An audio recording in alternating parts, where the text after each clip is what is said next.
भाई मेरा मन तो भर गया लेकिन पेट नहीं भरा। जी करता है कि खाता ही जाऊं, खाता ही जाऊं।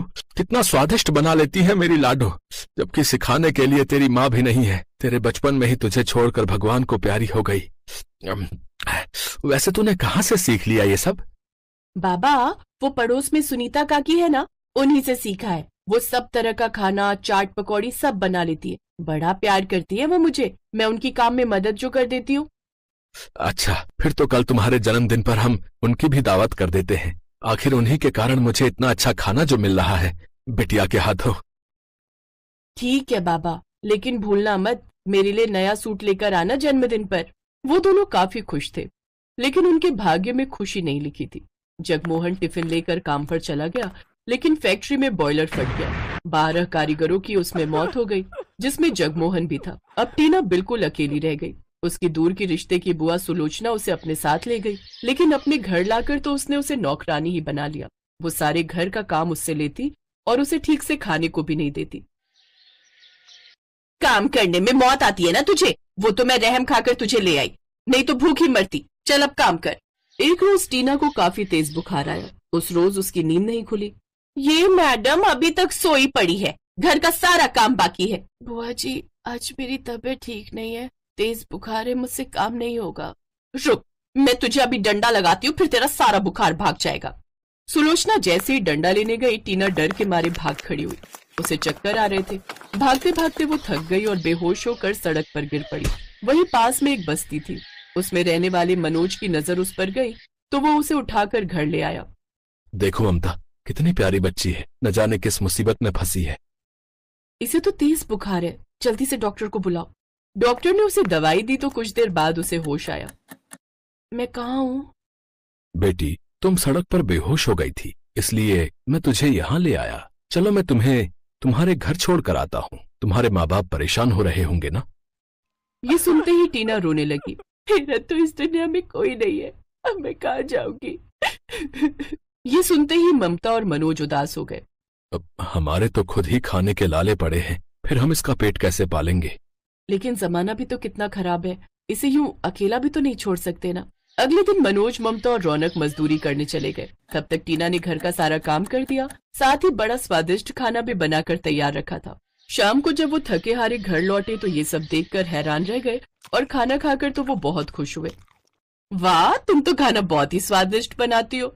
हम तो थके हारे घर आते तो जल्दी जल्दी में पेट भरने के लिए कुछ भी बना लेते हैं। आज कितने समय बाद हमने अच्छा खाना खाया है, अब तो मैं रोज ही बनाकर रखूंगी। ऐसी एक दिन टीना उनके लिए आलू टिक्की की चाट बनाकर तैयार करती है, जिसे खाते ही वो सब बहुत खुश होते हैं। वाह, लाजवाब। इतनी अच्छी आलू टिक्की चाट तो अपने यहाँ का कोई चाट वाला भी नहीं बना पाता। आप लोगों को पसंद आई? पसंद? बेटी, ये तो लाजवाब है। अब तो आप हर दूसरे दिन हमारे लिए ये बनाना। ये सुनकर टीना बहुत खुश हुई। फिर उसके मन में एक विचार आया। अगर आप सब बुरा न मानो तो मैं घर के बाहर आलू टिक्की चाट का ठेला खोलना चाहती हूँ। इससे मैं घर देखने के साथ साथ कुछ काम भी कर लूंगी। क्या आप मेरी मदद करेंगे? ये तो बहुत अच्छा विचार है, हम तुम्हारी मदद जरूर करेंगे। मनोज और ममता बाजार जाकर जरूरी सामान ले आए। टीना ने कई तरह के मसाले बनाकर उनको भुना, आलू में मिलाकर उसकी टिक्की बनाकर चाट तैयार कर ली, जिसमें उसने दही, चाट, पापड़ी सब मिला दिया। फिर रौनक ने आस पड़ोस में प्रचार करना शुरू कर दिया। कुछ देर बाद उसके पास कुछ ग्राहक आए। आलू टिक्की चाट खाते ही वो सब बड़े खुश हुए। अरे वाह, क्या स्वाद है भाई। इससे पहले इतनी स्वादिष्ट आलू टिक्की चाट तो मैंने कभी भी नहीं खाई। आहा। और साफ सफाई तो देखो कितनी रखी है इसने।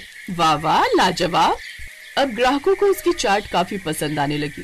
कुछ ही दिनों में उसके पास लोगों की भीड़ लगना शुरू हो गई। अब टीना अकेले ठेला नहीं संभाल पा रही थी, इसलिए मनोज, ममता और रौनक भी उनकी मदद करने लगे। उन तीनों ने मजदूरी का काम छोड़ दिया। अब उनके पास अंधाधुंध भीड़ लगने लगी।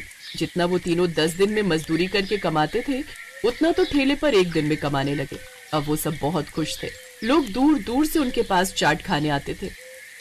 हम कितने भाग्यशाली हैं जो हमें ये लक्ष्मी मिली। कुछ ही सालों में उनका हुलिया बदल गया। उन्होंने बड़ा घर ले लिया, खुद की बड़ी दुकान खोल ली। उधर सुलोचना के पति ने दूसरी शादी कर ली और सुलोचना को घर से भगा दिया। सुलोचना अब सड़कों पर भीख मांगने लगी। एक रोज उसे बड़ी तेज भूख लगी थी। वो मांगते मांगते टीना की दुकान पर पहुंची। मुझे कुछ खाने को दे दो, मुझे बहुत तेज भूख लगी है। बुआ, आपकी ये हालत कैसे हो गई? टीना तू, ये दुकान तेरी है?